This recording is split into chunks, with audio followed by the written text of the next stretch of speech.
Hello, I'm Jonathan Wills. Now, in these financially tricky times that we face at the moment, it's more important than ever that we provide the right sort of help for those genuinely in need. Not handouts, but real support and training. The East of England Development Agency recognises this and has financed the Norfolk Investing in Communities programme, which looks at a number of diverse projects around the county with one common goal. And that common goal is this: to help the people of Norfolk fulfil their potential. Projects like Alchemy here in Great Yarmouth, which is helping young entrepreneurs set up new businesses. Kickstart here in Dereham approaches things from a very different direction. They make sure that people over the age of 16 have the actual means of transport to get to work. While Learning Catalysts helps adults in Kings Lynn fulfil their true potential through education. Another fine example of how the right investment can make a real difference.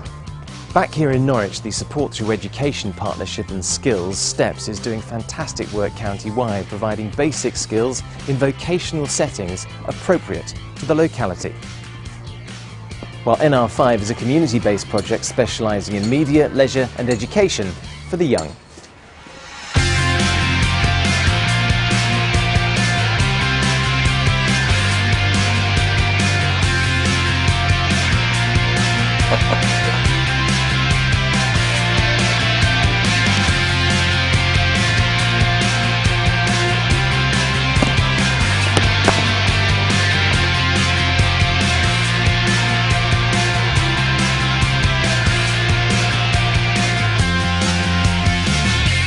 Like it or not, money does make the world go round, and in these present times, that couldn't ring more true. The key battle for funding is vital to success and to survival. Move On East knows that only too well, and in an exciting partnership with Blue Cat Initiative, secured funding for the Fast Forward project from the Big Lottery. That's a perfect example of people working together in partnership for the greater good. And because of the links that we'd had in the past with Move On East, it seemed a great partner to have. So in many of our sort of media aspects, we could bring that element of training into the project. And what Move On East offered was a large-scale organisation of support that would also link up to the premises as well. So the aims of Fast Forward are clear, but how to deliver? Well, as any great leader will tell you, you need a plan. Amanda, Francis and Mike did that by splitting the project into 4 key areas. We start with the multimedia run by Blue Cat Initiative.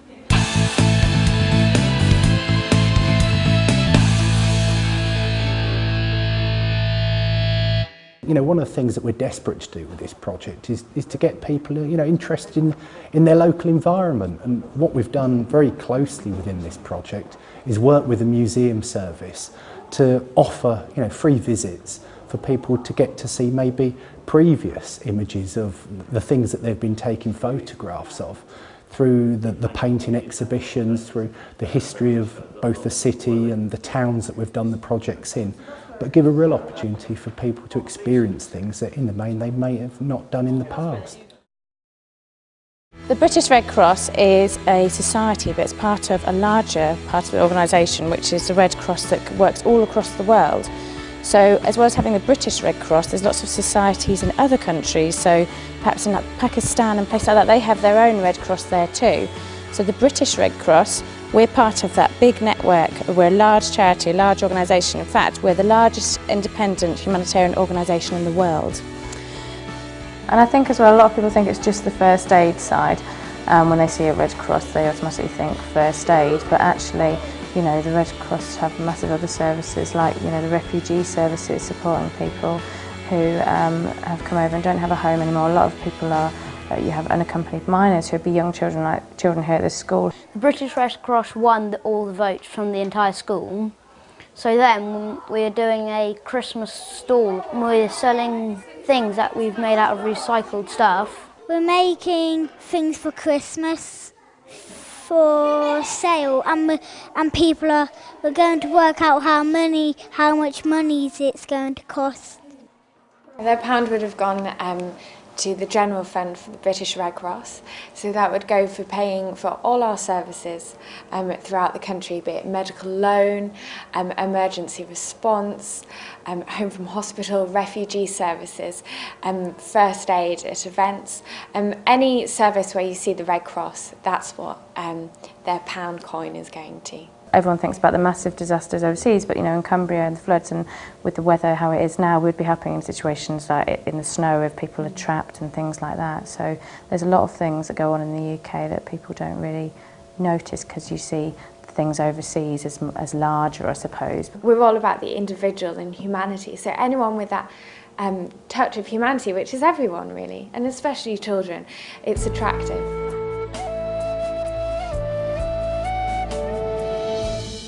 What's your plan? Get off for about an hour. But if you go, can you see the pub up there? Yeah. Go in front of the pub, because you can't stern more here. Right. I'm going to move this to there and bring him round. All right, mind your stern. That's it. That's it, lovely job. Mind the engine. Oh, you're all right. You're away, sort of. You've got to look behind you, driver. Hello? Hey, slow down, sir. 4 miles an hour. 4 miles an hour. Ease it down. You don't need to go as quick as that. Thank you. Andy Bartlett has been a Broads Ranger for many years, and very little gets past him. People on the Broads are all friendly. 90% of people are friendly and just want to get on. There are the odd one or two that have a grumble, but you speak to them and you just explain, you try and explain to them why things are done and why they're done like that, and everyone seems to sort of get on with it. If you think you're going too fast, then you are. There are published speed limits covering all the waters, 3, 4, 5 or 6, and then you've got on top of that what we call care and caution, which is basically excess wash and disturbing wildlife with excess wash. You could be tipping nests over, you could be breaking the banks down, or you can just be annoying people that are moored up at the side of the bank. 4 miles an hour, sir. Thank you. You shouldn't be producing that sort of weight. All right, thank you. I'm doing 4.3 and you're going past me. I know, and you're faster than I was giving you a leeway by doing 4.3. Bugger is the word. Slow you down, boy. Good old boy. Mind you don't hit them. I talk to them all day, especially the ones that pass me.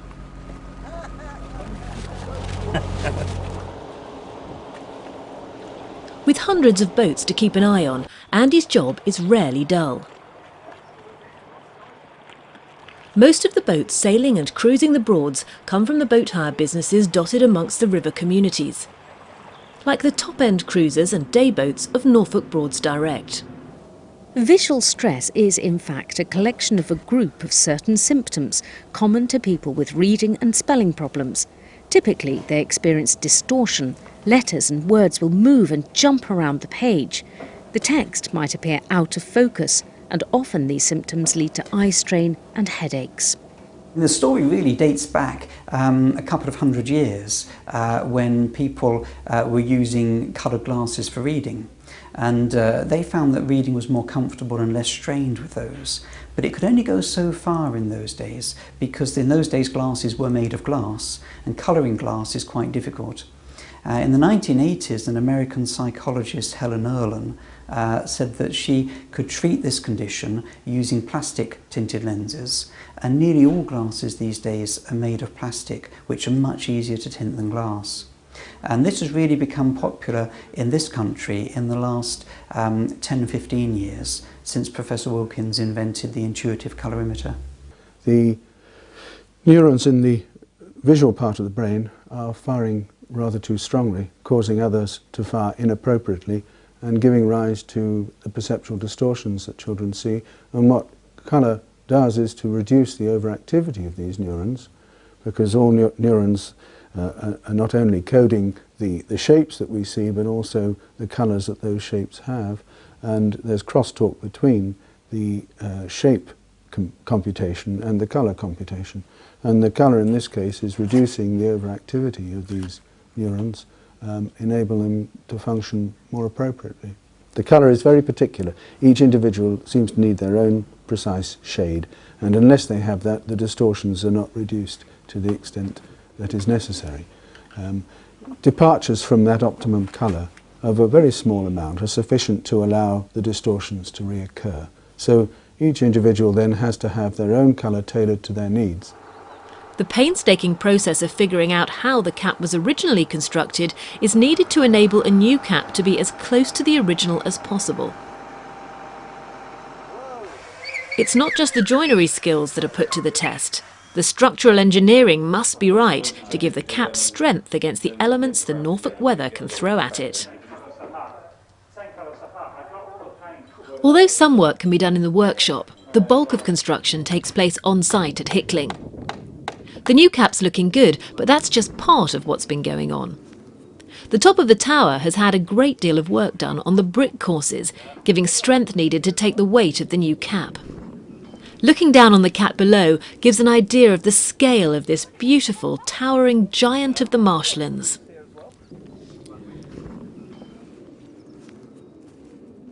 Before the cap can go on, the curb and plates must be attached to the mill. Whilst waiting for the crane to arrive, finishing touches are given. If this is not right, then the cap won't fit, and that would spell disaster. Where possible, the original metal was cleaned back and treated, but some sections were too far gone and needed replacing. The crane arrives on a beautiful spring day. Perfect conditions. Like with any lifting, the centre of gravity must be found. It takes years of knowledge and a lot of practice for the crane team to get it right. Now all that can be done is cross all fingers and let the crane team do their job. The curb lifts smoothly and at a perfect angle through the air, eventually arriving accurately on top of the mill.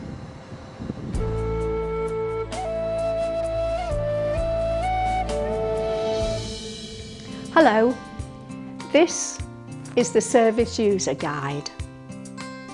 What I tell you now will help you to understand it.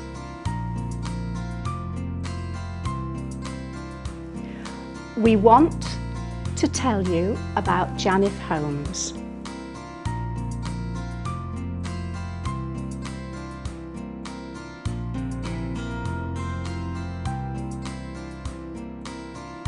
Men and women with learning difficulties live there and do day activities.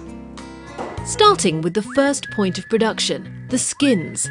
You'll find they're often sealed in a brine solution, and brine has a high salt content, so it's important to wash the skins thoroughly. Even the dried skins have a high salt content. Right, I'm now taking this and that will go into the cold room. It will be left in there for 24 hours for me to get out in the morning and use. Don't forget to wash the skins again before use. Now you have all the ingredients accurately weighed. No scoop of this and a mug of that, keep it all weighed. Before you use the calculator, you'll need to contact your seasoning supply to find out what the salt content is. Be aware the salt content varies with every product. Always try to use the lower salt seasoning products. One quick phone call to the supplier and it's then onto the calculator. It's so easy to use. Enter seasoning here.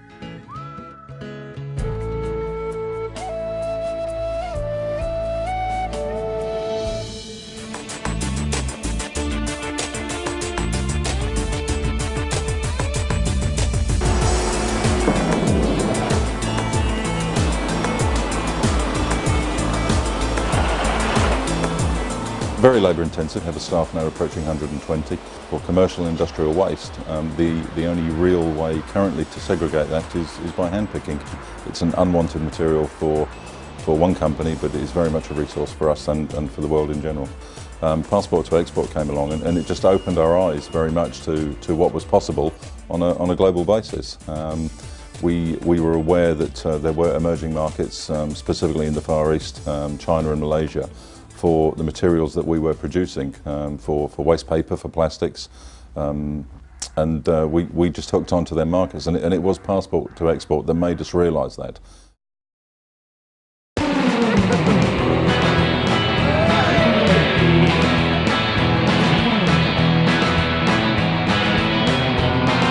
It's quite a simple process really.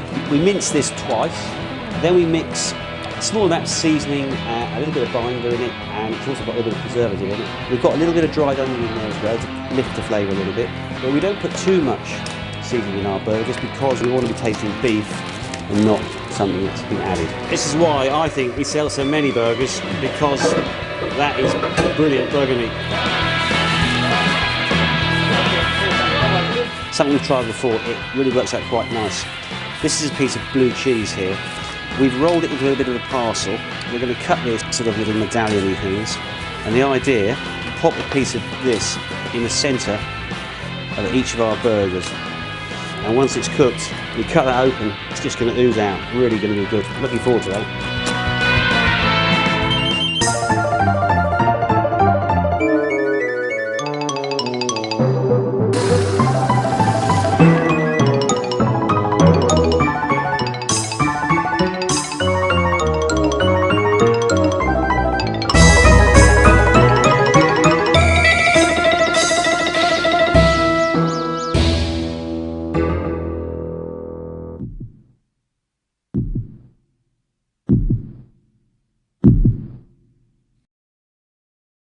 These are observations.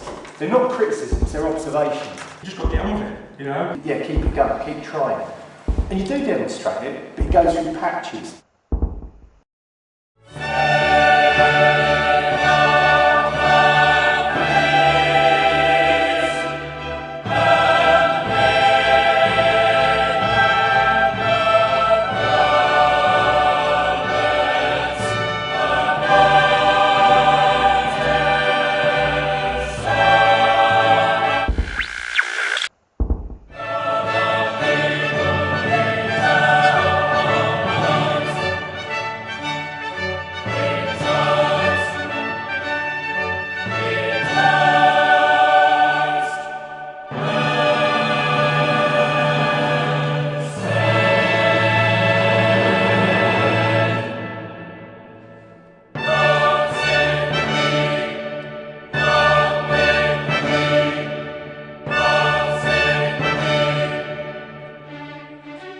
Welcome to the Wizard Maze. This is a great place to have fun. Come with me and let's explore.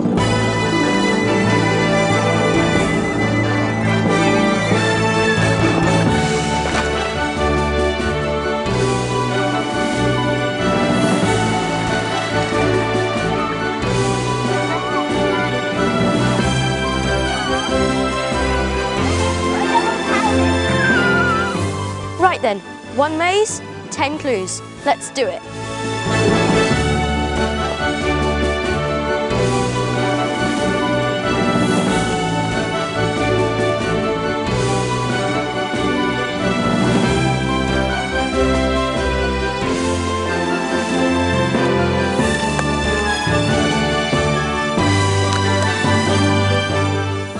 Okay, Mr. Clarkson, Mr. May and Mr. Hammond, it's my turn.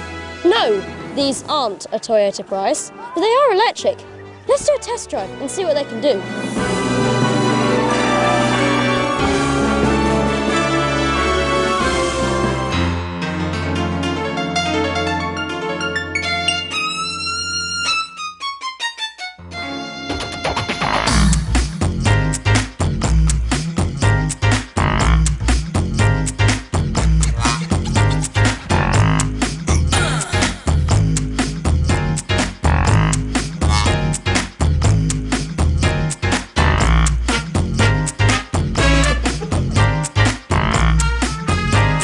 Every week, I think we have 900 piglets born.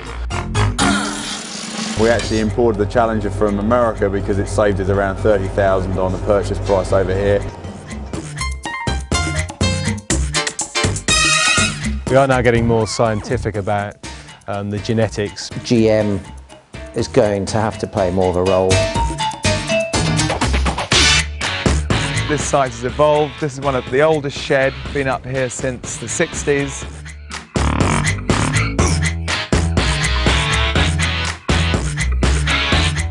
Food security within the UK is going definitely to become an issue. It's a crop that we would have grown before, but in limited numbers. The UK producers are by far some of the most world-class producers, and the UK consumer is so lucky to have that expertise and professionalism on their doorstep.